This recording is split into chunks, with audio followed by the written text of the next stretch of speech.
Hello बच्चों, स्वागत है आपका आज की इस वीडियो में। आज के इस वीडियो में हम बात करने वाले हैं क्लास 9 प्रश्नावली 1.3। इसका फर्स्ट क्वेश्चन देखो।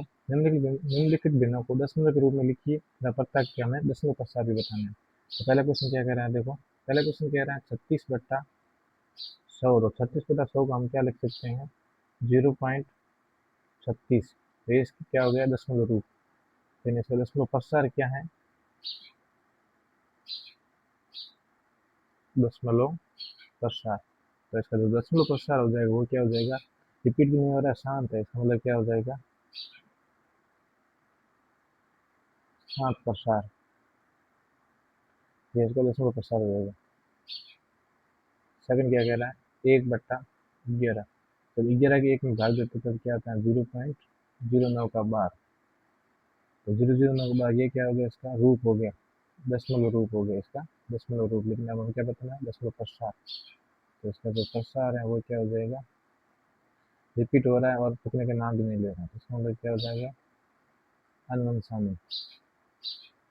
अनवंशानी पुनरावर्ती। अनवंशानी पुनरावर्ती मतलब दुखने का नाम नहीं दे रहा और रिपीट भी हो रहा है, इसलिए उसको कहते हैं अनवंशानी पुनरावर्ती पश्चात। इसका थर्ड क्वेश्चन देखो क्या कह रहा है। थर्ड क्वेश्चन कह रहा है 4/1/8। तो इसको हम करते हैं क्या होता है, 33/8। 33/8 को क्या लेते हैं, 4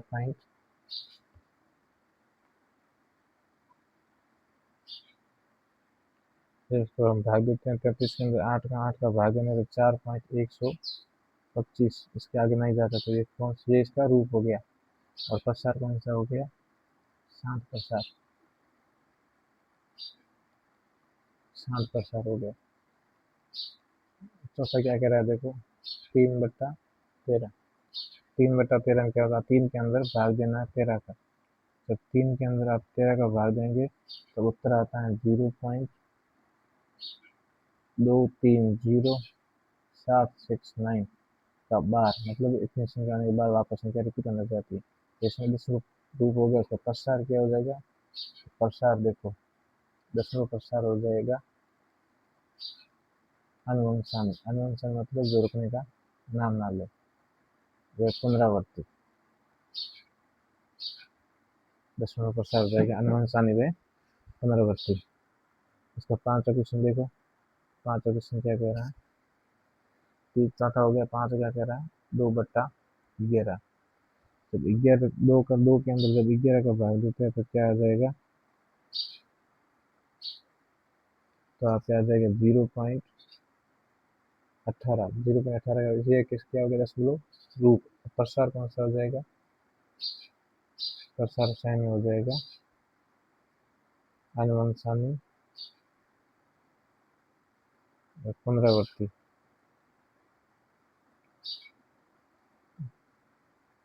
पुनरावर्ती अनुवंशानी व पुनरावर्ती।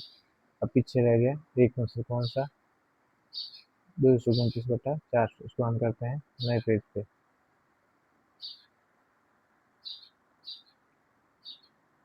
229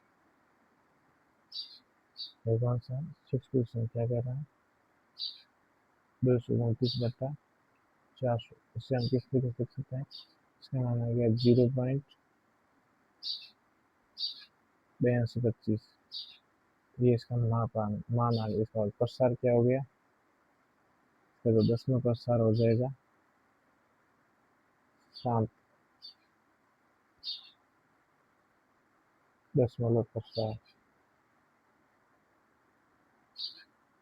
शांत दशमलव प्रसार। ये क्या, ये हो गया आपका फर्स्ट क्वेश्चन। आगे देखो सेकंड क्वेश्चन। सेकंड क्वेश्चन क्या कह रहा है, आप जानते हैं कि 1/7 को इस रूप में लिख सकते हैं, तो वास्तव में इस बिना लंबा किए इन सभी का मान ज्ञात करो। इसमें आगे क्या करना है, 2/7 का मान निकालना है। 2/7 को हम क्या लिख सकते हैं, 2 इंटू 1/7। तो दो हम दिया हुआ है, 1/7 का मान दिया हुआ है, क्या दिया हुआ है, 0.142857 का बार ये दिया हुआ है। तो इसका मान क्या हो जाएगा फर्स्ट का, जब इसको 2 से गुणा कर लेते हैं, किसको गुणा कर लेते हैं, जब इसको 1 14 2 28 57 को गुणा कर लेते हैं 2 से, तो मान क्या आता है, 2857 का बार, ये इसका क्या हो जाएगा आंसर, रूप आ जाएगा बिना कोई भाग किए। लेकिन ये क्या करें, इसका प्रसार क्या है, तो इसका भी प्रसार क्या हो जाएगा अनुवंशानी। अनुवंशानी मतलब इसको शांत ना हो, बढ़ता जाए, रिपीट होता है, और अनुवंशानी पुनरावृत्ति, ये इसका भी हो गया दशमलव प्रसार। अगला बोल रहा है 3/7, तो 3/7 क्या हो जाएगा, 3 × 1/7, इधर हो जाएगा 3 × 0.142857। जब इसको गुणा किया गया 3 × 142857 को जब गुणा किया गया तो इसका मान आ गया 0.428571 का बार। तो ये भी क्या हो गया अनुवंशानी पुनरावृत्ति। इसी प्रकार देखो 4/7 को हम क्या सकते हैं, 4 × 1/7, यहाँ पर भी क्या हो जाएगा 4 × 0.142857 का बार। जब 4 को इससे गुणा किया जाता है तब क्या आ जाएगा, जब इसको गुणा किया जाता है तब आता है 0.571428 का बार। ये क्या, जब इसको इससे गुणा करने पर ये आता है। ये भी कौन सा प्रसार हो गया अनुवंशानी पुनरावृत्ति। अगला आता है 5/7, 5/7 क्या हो जाएगा 5 × 1/7, तो इसमें दशमलव रूप क्या हो जाएगा 5 × 0.142857 का बार। जब इसको गुणा किया जाता है 5 से तो इसका आंसर आ जाएगा 0.714285 का बार। इसका दशमलव प्रसार क्या हो जाएगा अनुवंशानी पुनरावृत्ति। अगले क्या दिया है 6/7, इससे क्या हो जाएगा 6 × 1/7, इसका क्या हो जाएगा 6 × 0.142857 का बार। तो इसका भी आंसर क्या हो जाएगा, जब 6 को इससे गुणा करेंगे तब क्या हो जाएगा 0.857142 का बार। ये इसका आंसर है। इसका भी क्या हो जाएगा अनुवंशानी पुनरावृत्ति। इस तरीके से इसका आंसर हो जाएगा सारा सारा। समझ आ गया, यही आज का फाइनल आंसर होगा। अब अगला क्वेश्चन देखते हैं, क्वेश्चन नंबर 3, प्रश्न 1/3 का क्वेश्चन नंबर 3। क्वेश्चन नंबर 3 क्या कह रहा है, देखो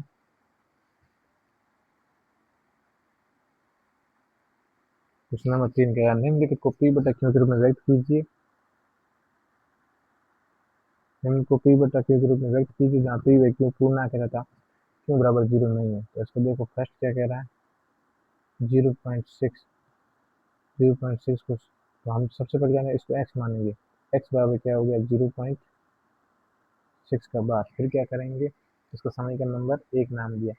फिर कितने अंक पर बार है 1 पे, उसको इधर लाने के लिए क्या करेंगे, x को पूरे समीकरण को 10 से गुणा कर लेंगे। तो 10x बराबर क्या हो जाएगा 6.6 का बार। ये क्वेश्चन नंबर 2। बार के बाद फिर 6 मल्टी कैसे आएगा, क्योंकि ये 6 चलता जाएगा, इसलिए जब 10 से गुणा किया तो एक 6 आगे आगे बाकी सारे 6 चल रहे हैं।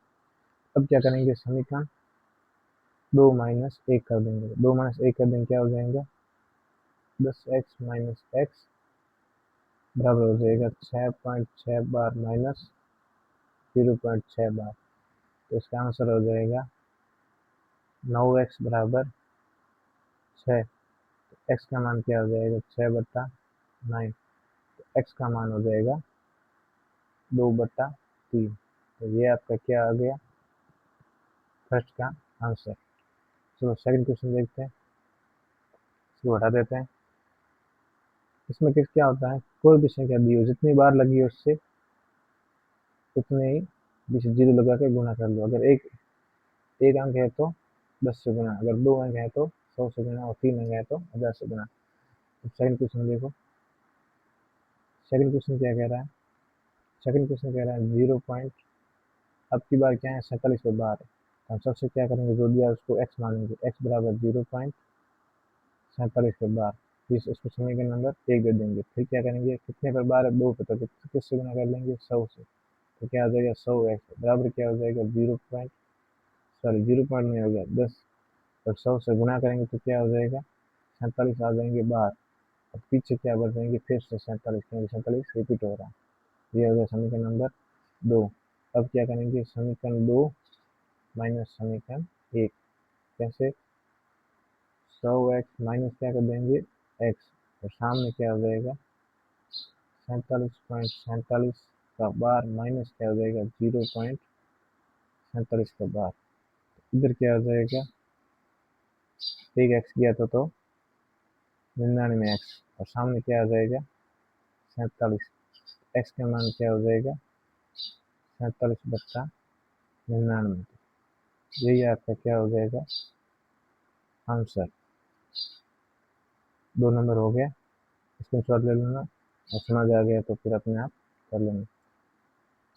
अब इसका 30 क्वेश्चन देखते हैं। इसमें फिक्स है, पहले जो दिया उसको एक्स मानो, फिर आगे प्रक्रिया जो दिया है उसके अनुसार गुणा करते रहो। अब अगला देखो, 3 नंबर क्वेश्चन क्या दिया हुआ है, 3 नंबर दिया है 0.001 पे बार। इधर भी क्या करना, अब पहले मानना है एक्स, एक्स पर क्या करना है, 0.001 पे बार, ये समीकरण नंबर 1। अब इसको किससे गुणा करेंगे, 3 पे बार है तो 1000 से। यहाँ पे क्या हो जाएगा, 1000x बराबर क्या हो जाएगा, 1.000 पे 001 पे बार, ये समीकरण नंबर 2 हो जाएगा। अब क्या करेंगे, दोनों से घटा लो, इधर क्या हो जाएगा, 1000x माइनस एक्स, इधर क्या हो जाएगा, 1.001 पे बार माइनस 0.001 पे बार। तो इधर क्या आंसर आ जाएगा, 999x, इधर क्या हो जाएगा 1, एक्स का मान क्या हो जाएगा, 1/999। ये आपका क्या हो गया, एक्स का मान। इस तरीके से हो जाएगा। तीसरा क्वेश्चन कंप्लीट हुआ। चलो चौथा क्वेश्चन देखते हैं। चौथा क्वेश्चन क्या कह रहा है, 0.999 को पी बटा क्यू में व्यक्त कीजिए। तो इसमें क्या करना, सबसे पहले क्या मानेंगे, एक्स, एक्स बराबर क्या हो गया, 0.999, ये चलता जा रहा है। तो इसमें हम क्या करेंगे, सबसे पहले एक्स बटा 9 चलता जाए, इसका मतलब ऊपर लग जाएगा बार, इसको मान लेंगे समीकरण एक्स। अब क्या, कितने पे बार है, 1 पे बार है, तो हम क्या करेंगे, 10 से गुणा, 10x बराबर 9.9 बार। तो ये क्या हो गया, समीकरण नंबर 2। अब क्या करेंगे, समीकरण 2 माइनस समीकरण 1 कर देंगे। तो कैसे करेंगे, 10x माइनस एक्स, और बराबर क्या हो जाएगा, 9.9 माइनस 0.9, इधर क्या हो जाएगा 9x, और सामने क्या हो जाएगा 9, तो x बराबर क्या हो जाएगा 1। ये आपका क्या हो गया आंसर। तो इसमें आंसर 1 आ गया, तो 1, तो इसमें p बराबर क्या हो गया 1, तो q बराबर क्या हो जाएगा 1, यानी कि 1/1। ये आप क्या हो गया परिमेय संख्या के रूप में, इसीलिए ये कह रहा था क्या आपका अपने उत्तर को आश्चर्यचकित लग रहा है, ये इसी कारण आश्चर्यचकित लग रहा था, इसका आंसर 1 आ गया। पांचवा क्वेश्चन देखो, पांचवा क्वेश्चन क्या कह रहा है, 1/17 के दशमलव प्रसार में अंकों के पुनरावर्ती खंड में अंकों की अधिकतम संख्या क्या हो सकती है। मतलब हमें लास्ट उत्तर काट के बताना है कितने अंकों पर पुनरावृत्ति हो रही है, किसके अंदर, 1 के अंदर हम किसका भाग देंगे, 17 का। अब मैं भाग देने बैठूंगा तो बहुत लंबा हो जाएगा, इसलिए अब अपने अनुसार भाग देने में मैं आपको सीधे उत्तर बता देता हूँ। 1/17, 1/17 का क्या हो जाएगा, 0.058। मैंने पहले से भाग दे रखा है, इसलिए मैं आपको सीधे बता रहा हूँ, बाकी आप अपने अनुसार करके देखना। 5, 2, 9, 4, 1, 1, 7। इसके बाद क्या होता है, वापस पुनरावृत्ति होती है। तो ये क्या कहता है, उत्तराखंड में अधिकतम अंकों की संख्या क्या होगी, तो अंक क्या हो गया, 1, 2, 3, 4, 5, 6, 7, 8, 9, 10, 11, 12, 13। अधिकतम अंकों की संख्या कितनी है, 13। तो ये आपका क्या हो गया आंसर। अपने उत्तर की जांच के लिए विभाजन कीजिए, मतलब भाग देना जो मैंने भाग में देकर आपको सीधे बता दिया, आप भाग करके देखना, अगर ये आ रहा है तो आपका आंसर सही है, ये बोल रहा था। छठा क्वेश्चन क्या कह रहा है, छठा क्वेश्चन कह रहा है, पी बटा क्यू के रूप में परिमेय संख्या के अनेक उदाहरण दीजिए। क्या पी बटा क्यू को है जिनका जिनका एक के अतिरिक्त अन्य कोई विभिन्न संख्या नहीं। देखो परिमेय संख्या क्या होती है, सबसे पहले ये देखो परिमेय संख्या का रूप क्या होता है, पी बटा क्यू। पी क्या है, अंश, और क्यू क्या है, हर। अब हर का भी एक परिमेय संख्या के लिए एक रूल होता है, एक के लिए एक अतिरिक्त इसके लिए क्या होता है, हर के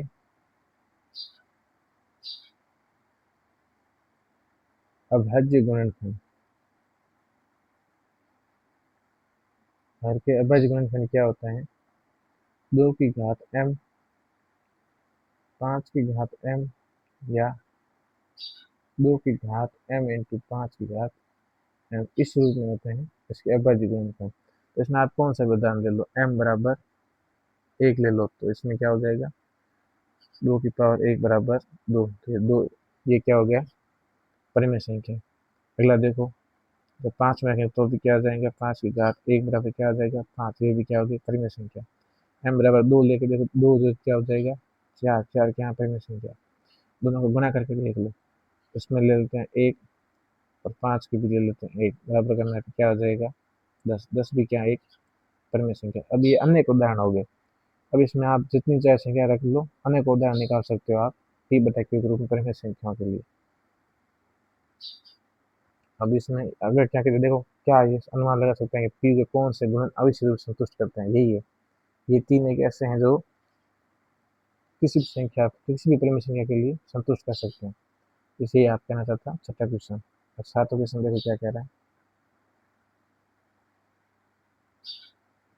सातवां क्वेश्चन कह रहा है, ऐसी 3 संख्या लिखिए जिनके दशमलव प्रसार अनुवंशानी व अनावर्ती। अनावर्ती मतलब जो रिपीट में हो, और अनुवंशन, अनुवंशन मतलब जो चलती रहे। ऐसे 3 दशमलव संख्या, तो उसको कोई भी लिख सकते हैं, जैसे 0.1011101110, इस तरह चलते रहेंगे। ये क्या हो गया, ये क्या हो गया, अनुवंशानी,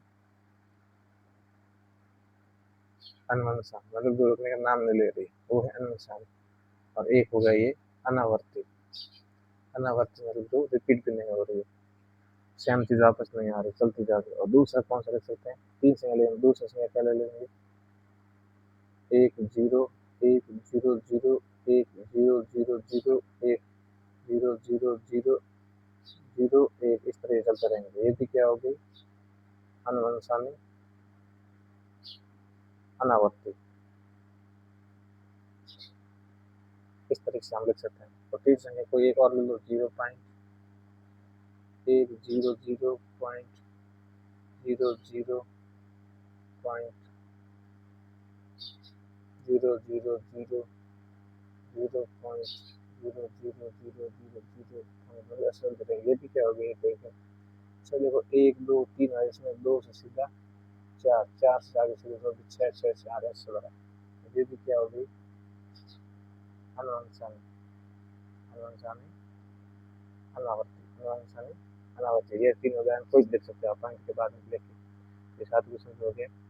8 क्वेश्चन क्या कह रहा है देखो, 8 क्वेश्चन कह रहा है परिमेय संख्या है, 2 दी हुई है, 5 बटा 7 और 9 बटा 11 के बीच में 3 अलग अलग अपरिमेय संख्या ज्ञात करो। सबसे पहले इसका दशमलव प्रसार कर लेते हैं। 5 बटा 7 का दशमलव प्रसार क्या हो जाएगा, जब आप 5 के अंदर 7 का भाग दोगे, जब आप 5 के अंदर 7 का भाग दोगे तो उत्तर आएगा 7 1 4 2 8, 5 7 1 4 2 8 7। ये किसका आ गया, 5 बटा 7। अभी क्या करना है, 9 बटा 11 में भाग देना है। जब 9 का भाग दोगे 11 का, 9 में 11 का भाग देने पे क्या हो जाएगा, 81 आ जाएगा। 18 में क्या आ जाएगा, 81। इस तरीके से चलता रहेगा। तो अब देखो इनके बीच में क्या अलग अलग 3 लिखने हैं, तो कोई भी लिख दो, 0.12 कर दो, 4 2 8